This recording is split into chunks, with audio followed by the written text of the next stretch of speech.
आप सभी को मेरा प्यार भरा नमस्कार। और दिन की एक नई शुरुआत के साथ, सर्दियों की गुनगुनी धूप के साथ आज शुरुआत करते हैं अपने नए ब्लॉग की। तो जो आज का ब्लॉग है वो भी पिछले टॉपिक से आगे बढ़ने वाला है। पिछले टॉपिक में मैंने आपको बताया था अपने रिजर्व फॉरेस्ट में जितने मैंने प्लांटेशन की है उसके बारे में।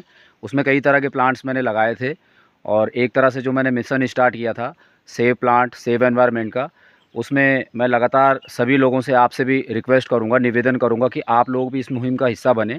और जहाँ जहाँ आपके घर हैं या आपके आसपास जो खाली जगह है वहाँ पे आप फ्रूटिंग प्लांट लगाएं। क्योंकि अगर विदाउट फ्रूटिंग प्लांट में लगाने को आपको कहूँगा तो आप कहोगे कि हमारा क्या फ़ायदा होगा।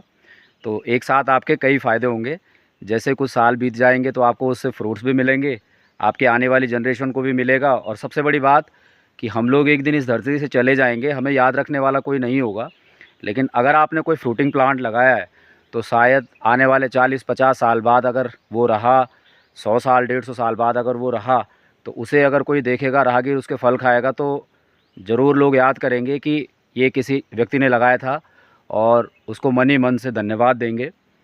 तो सोच अपनी है, एक सोच दुनिया बदल सकती है। अगर छोटी सी सोच हम आगे बढ़ाएं तो क्या कुछ नहीं हो सकता दोस्तों। तो चलिए आज चलते हैं एक अगले टॉपिक की तरफ। जैसा कि आप यहाँ देख सकते हो, ये वही रिज़र्व फॉरेस्ट एरिया है डबराला नाम से। तो इस रिज़र्व फॉरेस्ट एरिया में कई वैरायटी के प्लांट्स मिलेंगे आपको, कई ट्रीज़ मिलेंगे।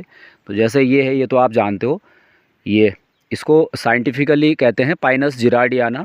पाइनस जिरार्डियाना एक तरह का पाइनस का वो नस्ल है जो पहाड़ में मिलती है। पाइनस की 3 नस्लें मिलती हैं, पाइनस जिरार्डियाना, पाइनस रॉक्सबर्गाई और एक मिलता है पाइनस वेरिंग। तीनों जो इसके स्पीसीज होती हैं ये ऊंचाई वाले ढलानों पे मिलती है। इसका लगभग जो एलिवेशन होता है उगने का, वो लगभग 1700 मीटर की हाइट से 3200 मीटर की हाइट तक होता है। इससे ऊपर नहीं उगता ये अल्पाइन जोन में, या कहें तो इससे नीचे जो 500 से 1000 मीटर हाइट के जो पर्वत हैं, लोअर शिवालिक जोन है, भाबर क्षेत्र है, वहाँ भी ये नहीं उगता है। तो यहाँ ये बहुत ज़्यादा उगते हैं। तो इनमें बड़े बड़े कोन लगते हैं, वो आपने देखे भी होंगे।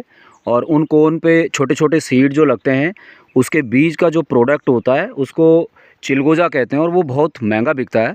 अंतर्राष्ट्रीय मार्केट में जो उसकी कीमत है वो 2500 रुपये पर केजी है, यानी 2500 रुपये में वो 1 किलो मिलता है।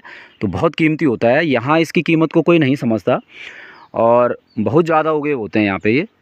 तो अभी जैसा मैंने परसों आपको ब्लॉग में बताया था कुछ दिन पहले कि ये रिज़र्व फॉरेस्ट में जो सबसे ज़्यादा पाइनस जिरार्डियाना चीड़ का पेड़ जो उगा आया है, इससे अब सभी को बहुत परेशानियां उठानी पड़ रही हैं। क्योंकि इसका सबसे बड़ा जो नुकसान है वो आग लगने का है।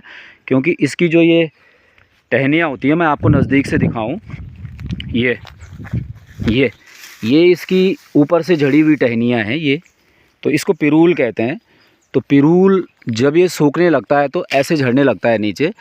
तो इससे सबसे बड़ा नुकसान क्या होता है, जो इस वेजिटेशन के नीचे और प्लांट्स हैं उनमें जब फायर सीजन में आग लगती है किसी न किसी वजह से, आग कोई जानबूझ के नहीं लगाता, लेकिन छोटी सी गलती हो जाती है किसी से, तो उस गलती की वजह से वो फैल जाती है। जैसे हमारे किसान भाई अपने फसलों के अवशेष जलाते हैं तो उन्हें लगता है कि शायद अभी बुझ गई आग। वो जैसे घर जाते हैं, हवा के बढ़ने के साथ साथ जैसे तेज़ हवा आती है तो वो आग पकड़कर वो तेज़ी से फैलती है और फिर उसको कंट्रोल करना किसी के बस का नहीं होता। तो वहाँ पर ये पिरूल बहुत तेज़ी से सारे प्लांट्स को जला देता है।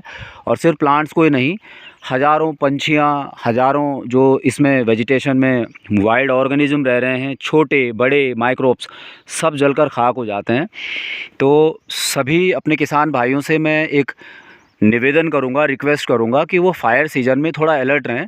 और फायर सीज़न यूँ तो मार्च अप्रैल से स्टार्ट होता है, लेकिन अभी क्लाइमेट चेंज का फिनोमिना आ गया, यानी क्लाइमेट चेंज हो गया। तो आजकल मैंने कहीं कहीं देखा है जो सामने के फॉरेस्ट है इनमें दिसंबर और जनवरी के महीने भी मैंने अब कुछ सालों से देखा है कि आग लग रही है। तो अगर हम सावधानी बरतें तो इस आग को कंट्रोल कर सकते हैं पहले से ही, इसको लगने ही न दें, यही फ़ायदेमंद रहेगा। तो ये चीड़ का जो विशालकाय पेड़ है पाइनस जिरार्डियाना, पाइनस रॉक्सबर्गाई, ये बहुत है यहाँ पे, लेकिन अब इसका इतना उपयोग नहीं होता कहीं। क्योंकि पहले के समय में लोग लकड़ियाँ काम में लाते थे, लेकिन आज ज़माना आ गया आर्टिफिशियल फ्यूल का, यानी फॉसिल फ्यूल का। उसी फ्यूल से लोग काम चलाते हैं, इंडक्शन से, एलपीजी गैस स्टोव से, उसी से काम चलाते हैं। तो आशा करता हूँ आज को जो ब्लॉग है वो आपको पसंद आया होगा, और आज के ब्लॉग को यहीं पे समाप्त करते हैं। और एक तरह से अपने फॉरेस्ट एरिया की सनशाइन आपको दिखाता हूँ सुबह सुबह की। अभी सुबह के 11 बजे हैं लगभग, और 11 बजे तक भी यहाँ पर प्रॉपर धूप नहीं आई है, क्योंकि एक तरह से जैसे विंटर लाइन की घटना होती है सूरज के निकलने की, बिल्कुल ऊपर से दिखता है, लालिमा सा दिखता है, तो वैसे ये दिख रहा है यहाँ पे। देखिए आप कैसा दिख रहा है ऐसे, और आसपास सभी जगह बिल्कुल ऐसे ओस बरसी हुई है कि जैसे यहाँ पे तेज़ बारिश हुई हो। बहुत अच्छा दृश्य होता है ये प्रकृति का, लेकिन इसमें कुछ चैलेंजेस भी होते हैं जिनको फेस करना हर एक के बस की बात नहीं होती है। तो चलिए दोस्तों, वीडियो को ज़्यादा लंबा ना खींचते हुए, मैं कभी लंबे वीडियो नहीं बना पाता और लंबे ब्लॉग भी नहीं बना पाता, धीरे धीरे चलेंगे। अगर कभी किसी टॉपिक पे बात आ गई तो तब शायद लंबा बन जाए, लेकिन आज के इस ब्लॉग को यहीं पे समाप्त करते हैं।